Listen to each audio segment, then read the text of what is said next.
Hey guys, നമുക്ക് beetroot തോരൻ വെക്കുന്ന കണ്ടല്ലോ. അതായത് ബീട്രൂട്ട് തോരൻ ഞാൻ വെക്കുന്നത് എങ്ങനെയാണെന്ന് എനിക്ക് തന്നെ അറിയത്തില്ല, ഒരു ഊഹത്തിനാണ് വെക്കുന്നത്.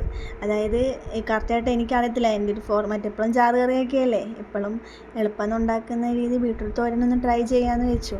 ബീട്രൂട്ട് തോരൻ നല്ലതാണല്ലോ, ബ്ലഡൊക്കെ നമുക്ക് സെറ്റാവും. അപ്പോൾ ബീട്രൂട്ട് തോരൻ വെക്കുന്നത് എങ്ങനെയാണെന്ന് വെച്ചാൽ 3 ബീട്രൂട്ട് എടുക്കുക, ഒരു സവോള എടുത്തിട്ടുണ്ട്, പിന്നെ തേങ്ങ തിരുമ്മണം, നല്ലതുപോലെ തിരുമ്മിയിട്ട് നമുക്ക് അവസാനം ബീട്രൂട്ടിനകത്ത് ഇടേണ്ടത്. ഞാൻ അരിയുന്നതൊക്കെ ഇങ്ങനെയല്ല ഗൈസ്, ഇങ്ങനെയല്ല അത് അരിയേണ്ടത്. ഞാൻ അരിയുന്നതൊക്കെ പൊട്ട തെറ്റാണ്, അത് നിങ്ങൾ കണ്ടു പഠിക്കരുത്. ഫുള്ള് നെഗറ്റീവ് പറയാനേ ഉള്ളൂ. ഇപ്പം എനിക്ക് തന്നെ അറിയാതെ. പിന്നെ എന്തിനാണ് വീഡിയോ ഇടുന്നതെന്ന് ചോദിച്ചു കഴിഞ്ഞാൽ എൻ്റെ ഒരു ആശ്വാസത്തിന് വീഡിയോ ഇടുന്നു. അപ്പം ഇങ്ങനെ അരിഞ്ഞ് സെറ്റാക്കുക, പ്ലേറ്റിലോട്ടാക്കുക, അരിഞ്ഞെല്ലാം മിക്സാക്കിയതിന് ശേഷം നമ്മൾ ഗ്യാസ് കത്തിക്കുക. അത് ഈ ഒരു പാത്രം ഞാൻ മാറ്റിയിട്ടുണ്ട്, ഒരു പാത്രം ഞാൻ തപ്പി കഴുകി വൃത്തിയാക്കി എടുത്തതാണ്. പാത്രം അടുപ്പത്തോട്ട് വെക്കുക, ഇച്ചിരി എണ്ണ ഒഴിക്കുക. അത് വീട്ടിൽ നിന്ന് കൊണ്ടുവന്ന എണ്ണയാണത്. എന്നിട്ട് നമ്മൾ ചൂടാക്കി പാത്രത്തിലോട്ട് എണ്ണ ഒഴിച്ച് കടുകിട്ടിട്ട് നമ്മൾ മിക്സാക്കി വെച്ച ബീട്രൂട്ടും സവോളയും പച്ചമുളകും ഉണ്ടല്ലോ, അതങ്ങോട്ട് കടുക് പൊട്ടിയതിന് ശേഷം ഇട്ടാൽ മതി കേട്ടോ. കടുകൊക്കെ പൊട്ടിയതിന് ശേഷം അതങ്ങോട്ട് കണ്ടോ റെഡി വെച്ചത്. അമ്മ ഇങ്ങനെ മിക്സാക്കുന്നത് ഞാൻ കണ്ടിട്ടുണ്ട്, അതുപോലെ ആട്ടോ ഞാൻ ചെയ്തേക്കുന്നത്. പക്ഷേ അരിഞ്ഞതൊക്കെ കണ്ടമുണ്ടനൊക്കെ ആയിപ്പോയി.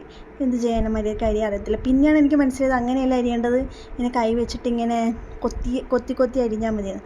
അങ്ങനെയല്ലേ പറയുന്നത്. അമ്മമാരൊക്കെ ഉണ്ടെങ്കിൽ കമൻറ്റ് ചെയ്യണം കേട്ടോ. അങ്ങനെയാണ് അരിയേണ്ടതെന്ന് തോന്നുന്നു.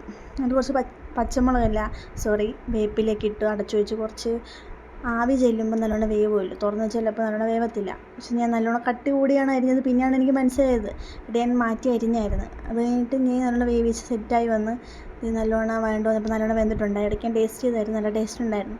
എന്നിട്ട് കുറച്ച് തേങ്ങ അരിഞ്ഞ് വെച്ച് ഞാൻ ഫുള്ള് ഇടുന്നുണ്ട്.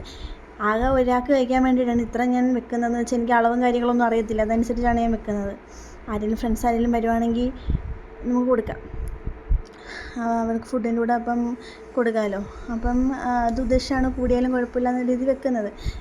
അവസാനം എന്താവും അറിയത്തില്ല, പക്ഷേ പണിയൊന്നും പാടില്ല ഗൈസ്, സെറ്റായെന്ന് തോന്നുന്നു. ടേസ്റ്റ് ഉണ്ടായിരുന്നു എന്തായാലും.